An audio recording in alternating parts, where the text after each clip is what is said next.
My wife packed her bags and said, "I'm moving out tonight. Don't try to stop me." I didn't. Instead, I called my lawyer, canceled her cards, and changed the locks. 3 days later, she was sleeping on her friend's couch, begging to come back. I just replied, "Look, I'm gonna be honest with you guys. This whole mess started because my wife Linda thought she was way smarter than she actually is. We've been married 3 years. I'm 34, she's 31. I work in construction, running my own crew, and make pretty decent money. Linda works part-time at some boutique and spends most of her day on social media, complaining about everything. The problem started about 6 months ago when Linda got it in her head that she deserved better than our life. Better house, better car, better husband probably. She started picking fights over stupid stuff and making comments about how her single friends seemed so much happier. Last month, she started staying out late with these friends, coming home at 2 a.m. saying they were just having girls' nights. Sure, Linda, whatever you say. 2 weeks ago, I found out she'd been talking to her ex-boyfriend Derek on Instagram. Not just talking either, planning to meet up. When I confronted her about it, she turned it around on me saying I was controlling and jealous. That should have been my first clue she was planning something. Friday night, I get home from work around 6 p.m. and Linda's in the bedroom throwing clothes into suitcases, not packing for a trip. Packing like she's moving out. What's going on? I ask her. She doesn't even look at me, just keeps shoving stuff into bags. I'm done, Jake. This marriage isn't working. I'm moving out tonight. What do you mean you're moving out? We didn't even talk about this. There's nothing to talk about. I've made up my mind. Linda, where are you going? What about us trying to work things out? She finally looks at me, and her face is cold, like she's already checked out completely. I'm going to stay with my friend Melissa until I figure things out, and don't try to stop me because my mind is made up. I'm standing there watching my wife pack up our marriage like it means nothing to her. So that's it? 3 years of marriage, and you're just leaving? Jake, I need space to think about what I want. This house, this life, it's not enough for me anymore. Not enough for you? I feel trapped here, like I'm wasting my 20s being stuck in suburbia when I could be living my life. She's 31, but whatever. Linda, if you're not happy, we can talk about it. Maybe counseling, or I don't want counseling. I want out. She zips up the last suitcase and drags it toward the door. I'm moving out tonight. Don't try to stop me. Here's where Linda made her big mistake. She expected me to chase after her, beg her to stay, promise to change, give her all the power in the relationship. Instead, I just said, okay. She stopped in the doorway looking confused. Okay? If you want to leave, then leave. I'm not going to stop you. Jake, you're not even going to fight for our marriage? Linda, you just told me you're done and you don't want counseling? What exactly am I supposed to fight for? She stood there for a minute like she was waiting for me to break down and plead with her. When I didn't, she got mad. Fine, don't say I didn't give you a chance to fix this. And she left. Soon as her car pulled out of the driveway, I called my lawyer Steve, guy I've known since high school who handles all my business stuff. Steve, it's Jake. Linda just walked out, said she's done with the marriage. What do I need to do to protect myself? Jake, slow down. She left tonight? 20 minutes ago. Packed her stuff and moved out, said she needs space to think about what she wants. Okay, first thing you need to understand your rights. Is Linda an authorized user on your credit cards, or are they joint accounts? Authorized user. The accounts are all in my name, she just has cards linked to them. Good, you can absolutely cancel those. Any joint bank accounts need to stay open, but you can remove her access to credit accounts you solely own. Change locks on the house if it's in your name only. House is mine. Bought it before we got married. Perfect. Document everything she took with photos. This protects you if she claims you kept her belongings. Spent the next 2 hours canceling Linda's authorized user credit cards and calling my bank to remove her access to accounts that were mine. We had one small joint checking account for household expenses that I left alone per Steve's advice. Called a locksmith who came out Saturday morning and changed every lock on the house. Cost me $400, but worth every penny.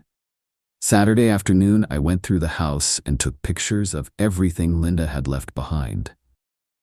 Furniture decorations, kitchen stuff. Turns out when you're packing in a hurry, you don't think about the fact that most of your stuff won't fit in suitcases. The funny thing is, Linda had been spending money like crazy for months, but never saved any of it. Designer clothes, fancy dinners, expensive makeup. She was living off my income without building any independence for herself. Sunday, my phone started ringing. Jake, what did you do? My cards aren't working. Hi, Linda. You said you were moving out, so I canceled your authorized user access to my accounts. You can't just cut me off for money. Actually, I can. Those were my credit cards, Linda. I just gave you access as my wife.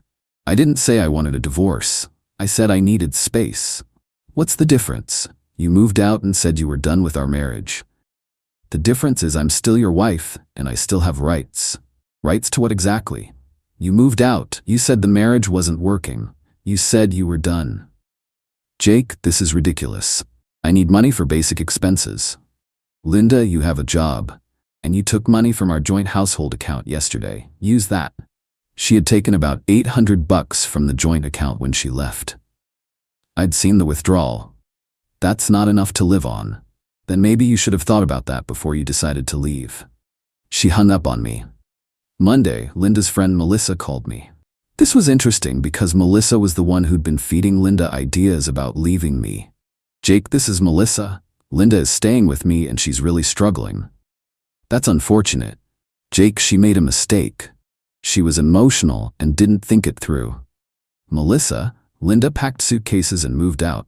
That seems pretty thought through to me. She just needed some space to figure things out. That doesn't mean she wanted to end the marriage. Actually, that's exactly what it means. She said she was done. Jake, can't you just talk to her? She realizes she overreacted. Melissa, you're the one who told her to leave me. Remember? You said she was too young to be tied down. Silence on the other end. You've been telling Linda for months that she should explore her options and see what else is out there. Well, now she's exploring. Leave me out of it. Jake, that's not fair. What's not fair is my wife's friend convincing her to blow up our marriage because you're bitter about your own divorce. I hung up. Tuesday, Linda called back herself. Jake, I'm staying on Melissa's couch and it's not working out. I need to come home.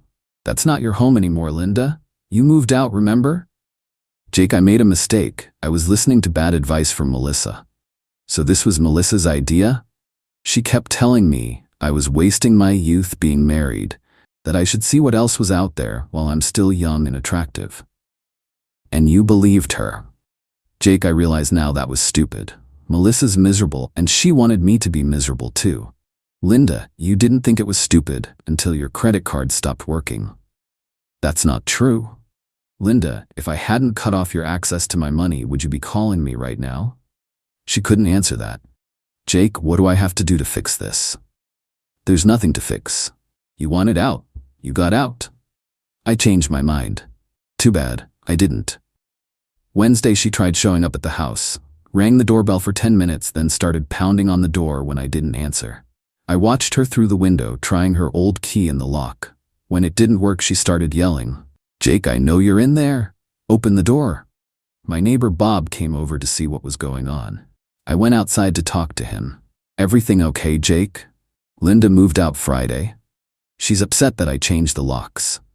Linda immediately turned to Bob like he was going to help her. Bob, he locked me out of my own house. This is crazy. Bob looked confused. Linda, didn't you tell me Sunday that you were finally free and ready to live your life? Her face went red. Apparently, she'd been bragging to the neighbors about leaving me. I was just venting, Bob. I didn't mean I was leaving permanently. That's not what you said. You told me you felt sorry for married women who were stuck with boring husbands. Linda shot me a look like this was my fault somehow. Bob, that was taken out of context. Linda, you asked me if I knew any single guys you could meet. Now she really looked panicked. Jake, we need to talk. Let me in. There's nothing to talk about, Linda. You made your choice. Jake, please. I made a mistake. I was emotional and said things I didn't mean. Which things didn't you mean? That the marriage wasn't working? That you felt trapped? That our life wasn't enough for you? I was just overwhelmed. I didn't think it through. Linda, you packed suitcases and moved out. You took money from our account. You told the neighbors you were free. That's all pretty thought through. She started crying then. Real tears, not the fake ones she used when she wanted something. Jake, please. I love you. I don't want a divorce. Funny you didn't love me enough to talk to me before you left. I was scared and confused. You were excited, Linda. Bob just confirmed you were bragging about being free. Jake, I want to come home. This isn't your home anymore. You gave that up when you moved out. Thursday, she called my work trying to get my crew to convince me to take her back. My foreman Tony told her I was busy and hung up. She called my mom next. Even bigger mistake. My mom never liked Linda much anyway, thought she was spoiled and immature. When Linda called, crying about how I'd locked her out, my mom's response was perfect. Linda, you've been complaining about being married for months. Jake said you told him the marriage wasn't working and you were done. Sounds like you got what you wanted. I didn't mean it like that. I was just upset. Linda, you packed your belongings and moved out. That's not being upset, that's leaving. Can you please talk to Jake for me? I'm not getting involved. You made your decision now, live with it. But I have nowhere to go. Linda, you're 31 years old. Figure it out like every other adult. Friday, Steve called me with an update. Jake, has Linda contacted you about reconciliation? She's been calling and texting, but mostly just wants to come back. Interesting. Most people who leave don't try to return this quickly unless they realize they made a financial mistake. What do you mean? Linda probably thought you'd keep supporting her financially while she figured things out. When that didn't happen, she realized how expensive independence actually is. So she wants to come back for financial security? That's my guess. Has she mentioned love or working on the marriage? Only after her card stopped working and she ended up on a couch. Classic. My advice is stick to your position. She made an adult decision, she can live with adult consequences. Saturday, Linda showed up at the house again. This time she brought her sister Amy, who looked embarrassed to be there. I answered the door this time. Hi Jake, Amy said. Linda asked me to come talk to you. About what? About letting her come home. She realizes she made a mistake. I looked at Linda, who was standing behind Amy looking defeated. Amy, Linda told me our marriage wasn't working and she was done. She packed her stuff and moved out. What mistake are you talking about? She was emotional and said things she didn't mean. She packed suitcases, Amy. She took money from our account. She told neighbors she was excited to be free. That's not emotional, that's planned.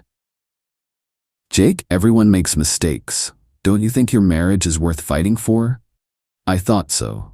But Linda didn't. She gave up without even trying to work on things. She wants to try now. Now that she's sleeping on a couch and her credit cards don't work. Amy looked uncomfortable. Jake, that's not fair. What's not fair is Linda walking out on our marriage, then expecting me to pretend it didn't happen when it became inconvenient for her. Linda finally spoke up. Jake, I'll go to counseling. I'll do whatever you want. Linda, what I wanted was a wife who didn't give up on our marriage the first time her friend told her she could do better. You're not that person. People can change. Maybe, but I'm not interested in finding out with someone who abandoned our marriage. Jake, please, I have nowhere to go. Melissa kicked me out because I can't contribute to rent. Sounds like you need to get a full-time job. With what money? You cut off my access to funds. Linda, you have a part-time job and you took $800 when you left. Most people manage to survive on their own income. Amy tried one more time. Jake, don't you still love her? Amy, I love the woman I married. The woman who packed her bags and walked out is someone I don't recognize. They left after that. The following week, Linda made one final desperate attempt. She got my sister Karen to call me. Jake, Linda came to see me. She's really struggling. I'm sure she is, Karen. She's living with her parents now. Had to quit the boutique job because she couldn't afford gas to get there. That's unfortunate. Jake, she seems genuinely sorry. Says she was influenced by bad friends and made a terrible mistake. Karen, Linda didn't make a mistake. She made a calculated decision to leave our marriage. The only thing she's sorry about is that it didn't work out the way she planned. What do you mean? She thought she could walk out dramatically, and I'd chase after her begging her to come back. Instead, I accepted her decision and moved on. Jake, are you sure you want to throw away 3 years of marriage? I'm not throwing anything away, Karen. Linda already did that when she packed her bags. 2 months later, Linda tried one last approach. She had a lawyer contact Steve about reconciliation and possibly withdrawing any divorce proceedings. Steve called me laughing. Jake, you're not going to believe this. Linda's lawyer called asking if you'd be open to marriage counseling instead of divorce. What did you tell him? I told him my client has moved on and is proceeding with the divorce as planned. Good.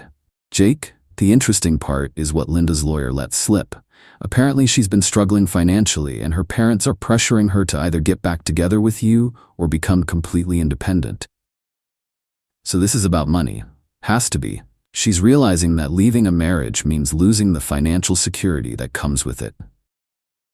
The divorce was final last month. Linda ended up moving 3 hours away to live with her parents. Heard through my sister that she got a full-time job at some insurance office and is slowly learning to support herself. She sent me one text after the divorce was finalized asking if we could talk. I didn't respond. The house feels peaceful now. No more drama, no more walking on eggshells around someone who's never satisfied with what she has. Started dating again 2 weeks ago. Met a woman named Sarah who's a teacher. She's 29 and has her life together. Owns her own place, works full-time, and isn't looking for someone to take care of her financially. When I told Sarah about Linda, she said something that really made sense. Sounds like she wanted to keep you as a backup plan while she explored other options. When that didn't work out, she tried to come back to her safety net. That's exactly what Linda wanted. She thought she could walk out dramatically, and I'd sit around waiting for her to decide if she wanted to come back. Instead, she learned that actions have consequences, and some decisions can't be undone. Linda said, I didn't fight for our marriage. She's wrong. I fought for our marriage every day for 3 years by being faithful, committed, and working to build a stable life together. She gave up on our marriage in one night because her bitter divorced friend convinced her there might be something better out there. Turns out there wasn't. But by the time she figured that out, I'd already accepted her decision and filed for divorce. Best lesson I ever learned was that when someone shows you they don't want to be with you, believe them the first time. Don't chase people who are walking away from you. Let them go and see how much they actually valued what they had.